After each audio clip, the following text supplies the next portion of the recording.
વાવાઝોડું છે તે વધારે ને વધારે તીવ્ર બની રહ્યું છે અને શ્રીલંકામાં તબાહી મચાવ્યા બાદ તે હવે ભારત તરફ પણ આગળ વધી રહ્યું છે। તો તમિલનાડુના તટની જો વાત કરવામાં આવે તો તટ વિસ્તારથી 50 કિલોમીટર દૂરથી તે પસાર થઈ રહ્યું છે। પુડુચેરી, તમિલનાડુ અને દક્ષિણ આંધ્રપ્રદેશમાં રેડ એલર્ટ હવામાન વિભાગ દ્વારા આપવામાં આવ્યું છે। તમિલનાડુ અને પુડુચેરીમાં 70 થી 80 કિલોમીટર પ્રતિ કલાકની ઝડપે પવન સાથે વરસાદની શરૂઆત થઈ ચૂકી છે। તમિલનાડુના રામેશ્વરમમાં 8 મીટર સુધી ઊંચા મોજા ઉછળતા પણ જોવા મળ્યા। ભારે વરસાદને કારણે તમિલનાડુમાં જનજીવન ઠપ થઈ ગયું છે। તો વાવાઝોડાને કારણે અનેક હવાઈ સેવા અને ટ્રેનને પણ માઠી અસર થઈ છે।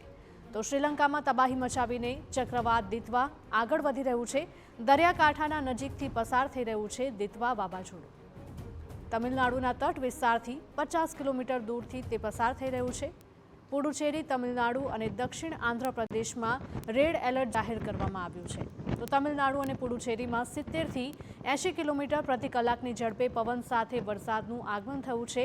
ભારે વરસાદને કારણે તમિલનાડુમાં જનજીવન ખોરવાયું છે। તો વાવાઝોડાને કારણે ટ્રેન અને હવાઈ સેવાને અસર થઈ છે। ભારે વરસાદને કારણે તમિલનાડુમાં 54 ફ્લાઇટ્સ રદ કરવામાં આવી। તમિલનાડુના નાગાપટ્ટિનમાં મીઠાના અગરને પણ ભારે નુકસાન થયું છે।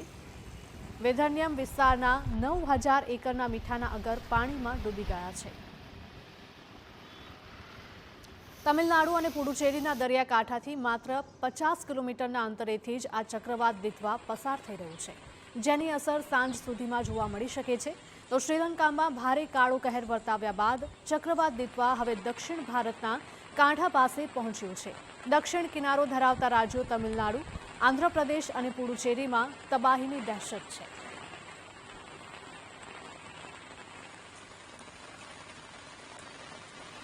તો આ દ્રશ્યમાં જોઈ શકાય છે કે વાવાઝોડું કયા પ્રકારે તબાહી અને વિનાશ વેરી રહ્યું છે, જેના કારણે લોકોની મુશ્કેલીમાં સતત વધારો થઈ રહ્યો છે। અહીંયા રસ્તા ઉપર પણ વરસાદી પાણી ભરાયેલા જોઈ શકાય છે।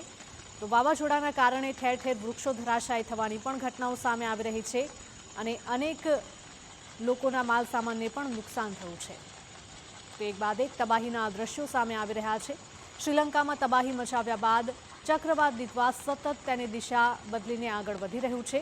દરિયાકાંઠાના નજીકથી પસાર થઈ રહ્યું છે દિત્વા વાવાઝોડું અને આની અસર દક્ષિણ ભારતના જેટલા પણ રાજ્યો છે, ખાસ કરીને દરિયાકાંઠાના વિસ્તારો છે, ત્યાં તેની અસર જોવા મળી રહી છે। ત્યાં ભારે વરસાદ પડી રહ્યો છે અને પવન પણ ફૂંકાઈ રહ્યો છે।